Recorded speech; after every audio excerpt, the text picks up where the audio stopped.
Agora, olha a matéria para você ver o que o Alcolumbre, olha o que ele fez. Ele jogou os senadores na lama.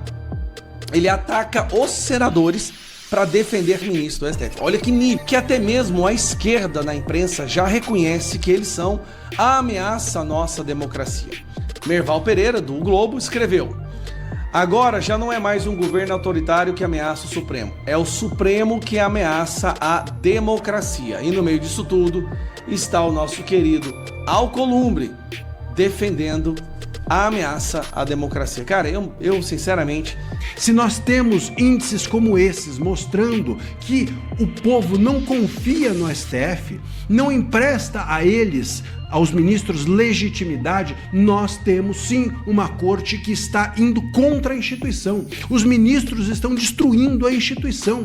Sejam bem-vindos, o meu nome é Bruno, deixe o seu like e inscreva-se no canal.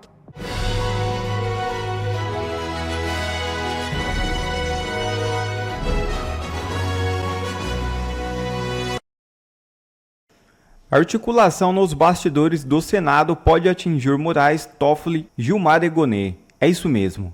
Um grupo de parlamentares apresentou um recurso à mesa diretora do Senado questionando o desfecho da CPI do crime organizado. A iniciativa partiu dos senadores Magno Malta, Eduardo Girão e Marcos Duval, que apontam possíveis irregularidades no processo final da votação do relatório.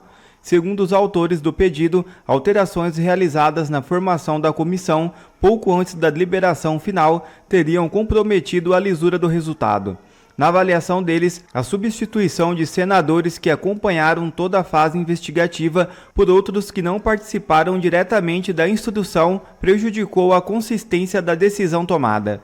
Elaborado pelo relator senador Alessandro Vieira, o relatório pediu o indiciamento de 3 ministros do Supremo Tribunal Federal, Dias Toffoli, Alexandre de Moraes e Gilmar Mendes, além do Procurador-Geral da República, Paulo Gonê. O novo documento protocolado sustenta que houve prejuízo à legitimidade do processo, uma vez que a troca de integrantes teria impactado diretamente o equilíbrio político dentro do colegiado. De acordo com os parlamentares, essa movimentação alterou a correlação de forças no momento decisivo da votação.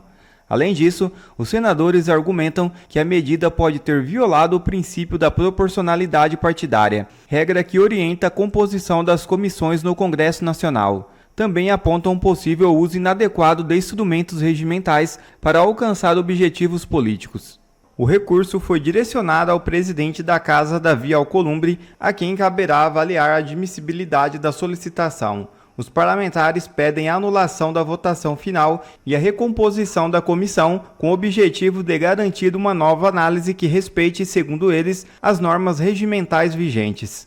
Infelizmente, sabemos que não deve dar em nada, pois Davi Alcolumbre é o maior traidor da história do Senado Federal e atua para proteger os ministros do STF. Gilmar Mendes tem um objetivo secreto para atacar o senador Alessandro Vieira e eu vou te contar qual que é agora. Agora, o que eu vou te mostrar agora não vem de um canal de direita, não vem de um blog conservador, não, gente. É uma coluna publicada nesse final de semana pelo jornal O Globo, assinada pela Thaís Oyama, que é uma das jornalistas mais respeitadas da cobertura política em Brasília. E o que ela descreve é tão grave, que eu preciso ler com você, palavra por palavra. E lá no final desse vídeo eu vou te explicar algo que deixou muita gente curiosa. Mas, Deltan, por que não teve publicação de vídeo aqui por você no canal nesse sábado, hein? Você publica todo dia há mais de um ano. Então fica até o final para descobrir que eu vou te contar. Bora aqui para a coluna. O ministro Gilmar Mendes, ele quer que o senador Alessandro Vieira ele seja investigado pelo crime de abuso de autoridade. E o que ele fez, hein? Ele escreveu um relatório na CPI do crime organizado pedindo indiciamento de ministros do STF. Um relatório que, aliás, sequer foi aprovado pela CPI. Alessandro Vieira exerceu seu mandato. Ele escreveu uma opinião protegida pela imunidade parlamentar. E era uma opinião baseada em evidências. Não fez nada de errado. E aí Gilmar Mendes quer transformar isso agora em crime. Juristas ficaram perplexos, afinal, como eu expliquei aqui no canal, tem crime coisa nenhuma aí. Mas aí a Thaís Oyama, ela entendeu o jogo. Lê aqui comigo o que foi que ela escreveu, deixando escancarado qual que é o jogo escondido do Gilmar. Considerando que o decano, o ministro Gilmar Mendes, insuspeito em seu saber jurídico, compartilhe o raciocínio elementar, o raciocínio básico de que não tem crime aí do Alessandro Vieira, restam duas hipóteses não excludentes a explicar a iniciativa do Gilmar. Ou bem Gilmar resolveu responder um relatório político com uma ação política, ou então Gilmar decidiu, como diz o adágio chinês, matar um para assustar 100. Matar um, gente, para assustar 100. Presta atenção nisso. Gilmar Mendes, ele não quer punir Alessandro Vieira. Ele quer fazer o Vieira um exemplo. Um exemplo. E olha para quem que é o recado. Olha aqui nas palavras dela. Um susto endereçável não apenas ao senador Vieira, mas também aos candidatos, presta atenção, os candidatos que disputarão as vagas na eleição que renovará 2/3 do Senado. Hoje, a casa representa a maior ameaça, se não a única, de investigação dos integrantes do Supremo. Você entendeu o xadrez? O Senado é a única instituição capaz de abrir um processo de impeachment contra ministros do Supremo. E o próprio Gilmar sabe disso, tanto que ele mesmo, numa decisão monocrática muito polêmica, ele elevou o quórum necessário para o impeachment de ministros para 2/3 dos senadores. Primeiro ele mudou a regra do jogo no meio da partida e agora ele quer intimidar o Senado, assustando quem pretende se candidatar em 2026. O maior medo do STF tem nome, é uma maioria de direita no Senado a partir de 2027. E não é só o Gilmar, não. A Oyama, ela mostra que o Toffoli, ele foi ainda mais longe. Toffoli, aquele mesmo que ficou mudo desde que saíram as reportagens sobre as relações dele com o Vorcaro, ele apareceu para dizer que os magistrados não podem deixar se furtar. Olha aqui, vou usar as palavras dela. Não podem deixar de se furtar a caçar eleitoralmente aqueles que abusaram, atacando instituições para obter voto. Ele está aqui acusando o Alessandro Vieira de ter feito isso. E a própria Thaís Oyama, ela traduz essa frase, que teve um duplo negativo aqui, ó. Não podem deixar de se furtar. Uma frase até meio confusa. E ela traduz isso aqui, diz o seguinte, o que o Toffoli quis dizer? O Toffoli quis dizer que ele gostaria de cortar a cabeça do senador Vieira. E ela arrematou. Sendo isso uma impossibilidade constitucional, o que sobra dessa frase é a sugestão de que Toffoli está disposto a dar ideias para o TSE. Um TSE, nas palavras dela, povoado e influenciado por integrantes do Supremo. Então junta tudo isso aí. O Gilmar abre uma representação criminal contra Alessandro Vieira por ter escrito o relatório. O Toffoli fala em caçar mandatos de quem criticar o STF. Moraes, na mesma semana, autoriza inquérito contra o Flávio Bolsonaro, pré-candidato à presidência, por um post de janeiro, em que, lembra, ele criticou Lula, Foro de São Paulo, e aí, de modo descontextualizado, ele pega e autoriza, pede um inquérito criminal contra Flávio Bolsonaro. Absurdo, gente. A lista de pré-candidatos ao Senado com processo no STF já passa de meia dúzia. Cada processo é uma mensagem, cada inquérito é um aviso. E agora a gente vê mais avisos do STF. E aí a Thaís Oyama, ela encerra a coluna com uma frase aqui que resume tudo. Olha essa frase aqui, ó. Vou achar aqui para você, peraí. Essa frase aqui, ó. A vigilância e o castigo importam menos pelo que fazem ao indivíduo do que pelo que ensinam aos demais. Nesse caso, senadores e candidatos ao Senado, que a partir de 2027 representarão uma ameaça existencial para parte da corte. O recado está dado. O recado está dado sim. Mas olha, o que a gente assegura para os ministros é que esse recado que eles deram vai ter resposta. E a eleição de 2026 é a nossa resposta. E aqui entra o que eu prometi para vocês. Nesse sábado, eu fiquei trabalhando intensamente com a minha equipe para responder um ataque coordenado de mentiras, de fake news, de desinformação do PT contra mim, que começou nessa sexta-feira, no final da tarde. Por que sexta-feira, final de tarde, que eles planejaram isso? Porque a Justiça Eleitoral não tem plantão ainda no final de semana, nessa época do ano. Então, eles planejaram para começar sexta-feira, final de tarde, véspera de feriado. Logo antes do feriado. com várias páginas, perfis, influencers, veículos petistas espalhando a fake news de que eu estaria inelegível com o documento deturpado do TSE.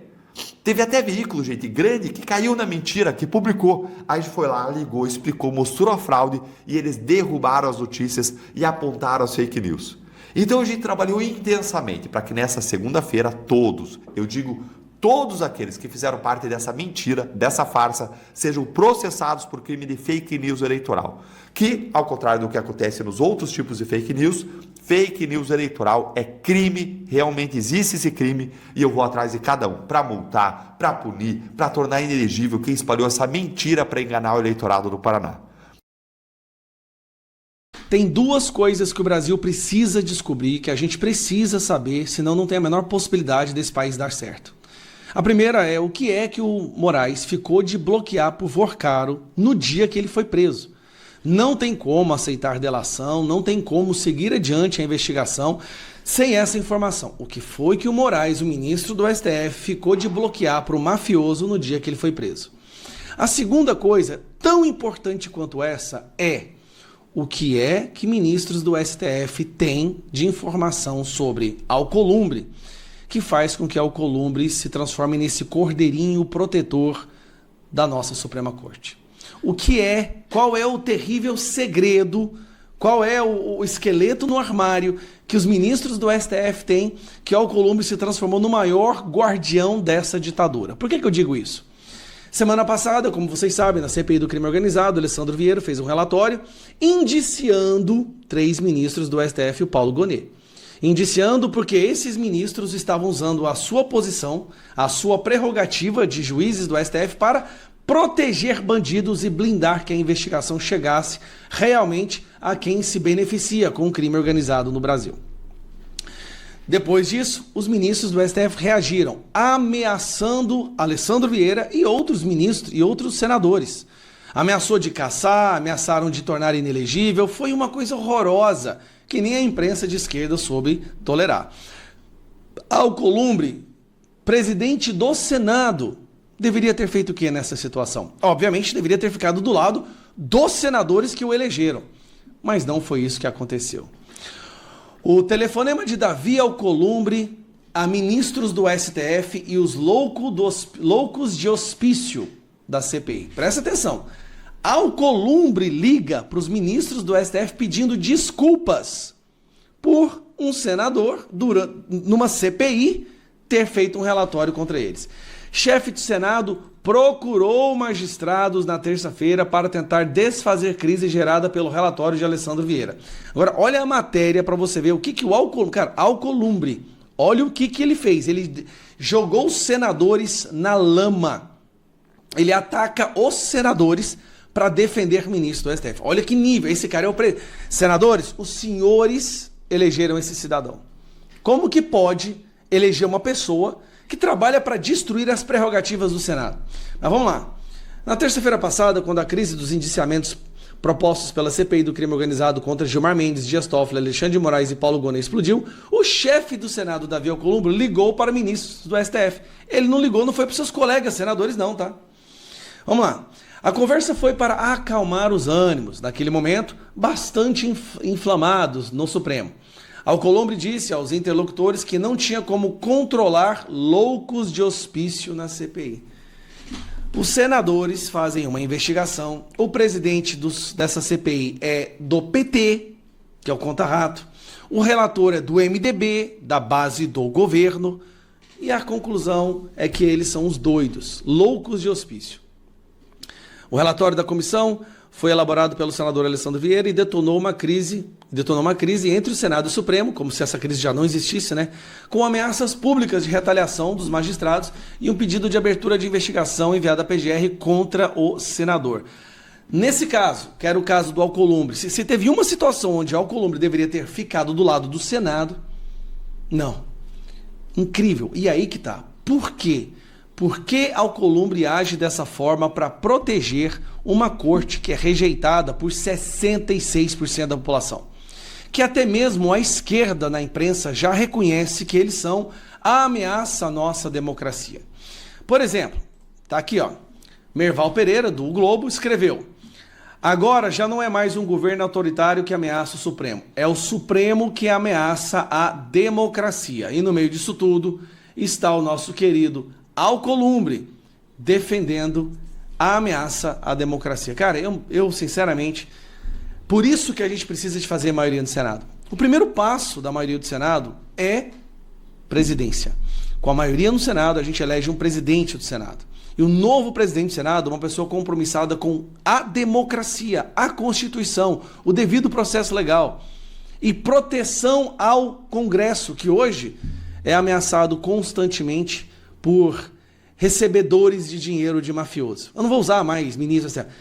É impressionante como hoje quem manda no Brasil é quem mais recebeu dinheiro dos mafiosos e do mafioso Daniel Vorcaro. É como se o Daniel Vorcaro estivesse comprando o Estado democrático de direito. Alcolumbre, seu fim vai ser terrível, cara. Você vai ser esquecido. Você vai ser completamente esquecido. Vai ser jogado na lata de lixo da história. E vou te falar, o STF vai mudar, vai ter uma nova composição. Crimes que hoje esses ministros protegem vão ser investigados. Aeroporto do Amapá, muita coisa que acontece no Amapá vai ser investigada.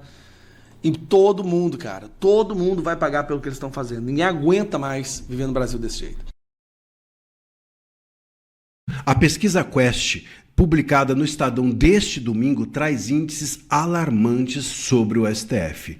A pesquisa nunca teve, na história dela e na história do STF, um índice tão baixo de confiança das pessoas, da população, nos ministros e na própria corte. É um negócio que, a depender inclusive da região, a depender do nível de escolaridade das pessoas, esses índices de desconfiança do Supremo chegam a números estratosféricos.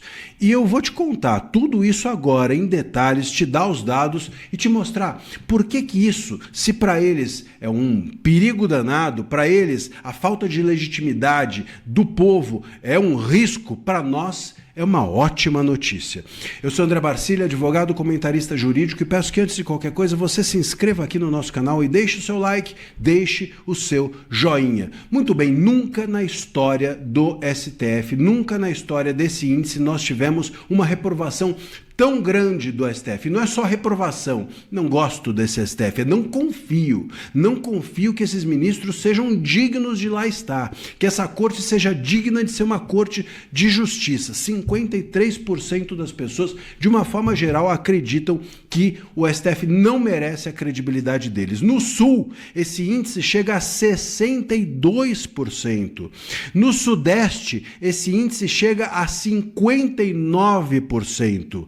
E entre os que recebem mais de 5 salários mínimos, a desconfiança ultrapassa 60%. Entre os brasileiros que têm renda menor que 2 salários mínimos e vivem em outras regiões, a confiança diminui, a confiança aumenta, mas ainda assim aumenta pouco. O índice fica em 45% no máximo de confiança em relação aos ministros e ao STF. A pesquisa feita agora em abril, claro, reflete o caso Master. E aí, meus caros, eu preciso dizer a vocês que nós temos uma questão aqui interessante. Porque se por um lado eles estão desesperados com um índice como esse, porque um STF não vive de votos, o STF não vive das urnas, né? Ele não tem a legitimidade do voto popular. Então a única coisa que faz o STF ter legitimidade é a confiança das pessoas de que o STF é útil e de que os ministros são sérios.